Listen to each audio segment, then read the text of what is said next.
What started as an act of kindness proved no good deed goes unpunished.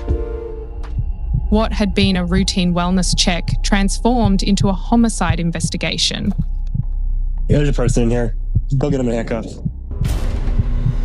Who could have solved that, Carmen?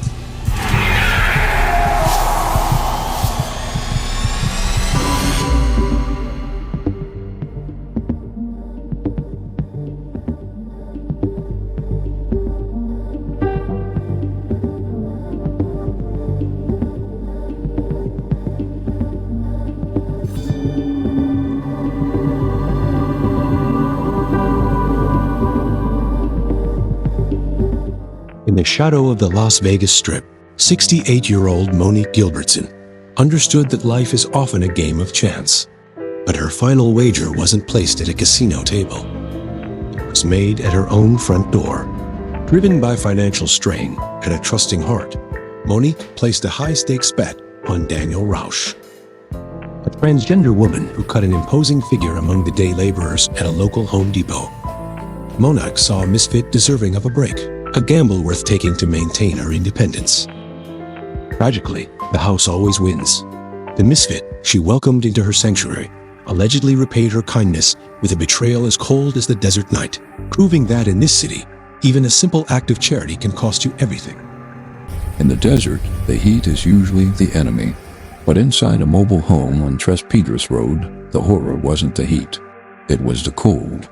On November 6, 2024, Las Vegas Metro Police conducted a welfare check that would shake the city's quietest senior community. 68-year-old Monique Gilbertson hadn't been seen in weeks. Her neighbors were worried. Her family was frantic. When officers entered the home, they found two people living there who didn't own it. Jesus. I'm so sorry. I was like, I just got a shower. How are you? Yeah, I'm torn on. Yeah, we've been knocking. I rent this place. What's your name? My name's Jazlynn. Where's Monique at? Monique is I'm house sitting right now. She left town for a while. They found drugs scattered across the tables. And in the kitchen, inside a chest freezer, they found Monique. That's where I got. She had been folded in half, frozen solid, hidden away like leftovers. But the autopsy would reveal that Monique didn't just die. She was weaponized. Like any other day in Monique Gilbertson's mobile home, Monique was in her home, living her life, not knowing that the person she had offered shelter to had decided to kill her, not knowing that in her final hours, the walls of her own sanctuary would become the walls of her tomb. But Daniel Roush had made that decision, the decision to murder, and Roush had the means to carry it out. She had access to cocaine laced with fentanyl. She had access to other drugs. She had access to everything she would need to commit murder and make it look like something else, make it look like an overdose, or at least like something that could be blamed on Monique's own substance abuse history. According to prosecutors and the testimony that would later emerge from investigators and medical experts, Roush force-fed Monique massive amounts of fentanyl. The toxicology results would later reveal just how much. 400 nanograms of fentanyl per milliliter in Monique's system at the time of her death. That's a number that needs context to understand just how horrifying it is. After giving her the massive dose of fentanyl, after watching as the elderly woman began to lose consciousness from the opioid flooding her system, after seeing her body start to shut down, Roush allegedly smothered her. She took a pillow, she pressed it against Monique's face. She held it there as her body fought against the combination of the overwhelming opioid and the physical suffocation. As her brain screamed for air, she held it there until Monique Gilbertson stopped moving, until she stopped breathing. It's almost incomprehensible to imagine what those final moments must have been like for Monique. She was 68 years old. She was weak from years of struggle. She was dealing with health issues and disabilities, limited mobility, limited strength. She was no match for someone determined to end her life. She was murdered in her own home by someone she had extended kindness to. To understand how Monique ended up in that freezer, we have to go back to a hardware store parking lot. Monique was a resident of the Desert Inn Mobile Estates, a 55-plus community designed for peace and quiet. But Monique needed help around the house. At a local Home Depot, she met 37-year-old Daniel Roush, who also went by the name Jazlynn. Roush was homeless, struggling with addiction, and living on the margins. Monique, in a moment of kindness or perhaps necessity, made a deal.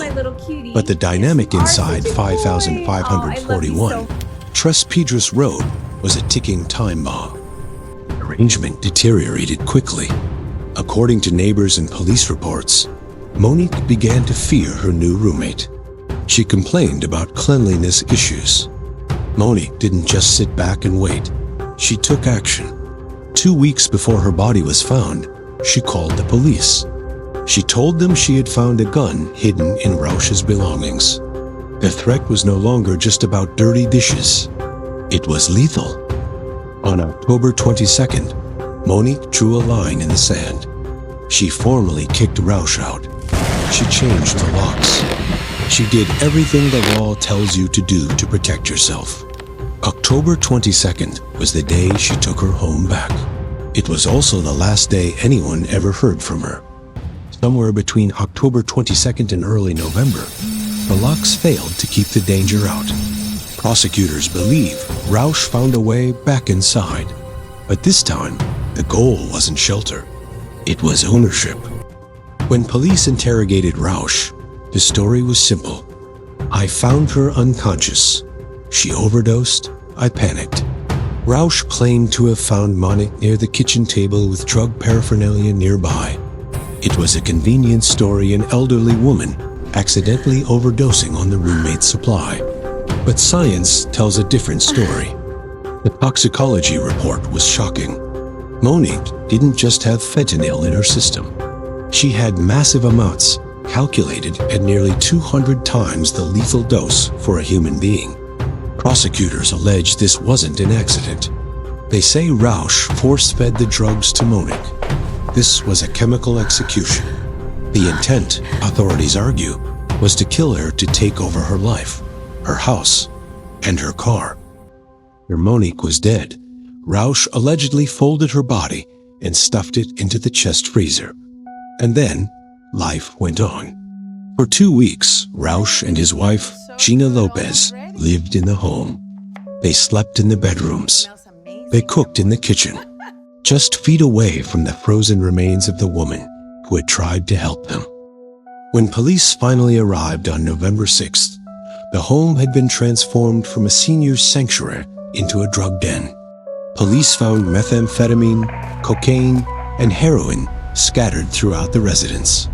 Roush's explanation to the officers was chillingly pragmatic. I put her in the icebox because I didn't know what to do. Daniel Roush, who also identifies as Jazlynn, now faces charges of open murder, abuse of an older person, and drug trafficking. The defense maintains it was a panic reaction to an overdose. The prosecution calls it a cold-blooded takeover. In the quiet streets of the Desert Inn Mobile Estates, the neighbors are left with a haunting reality. Monique Gilbertson opened her door to help someone in need, and in return, she was erased from her own home.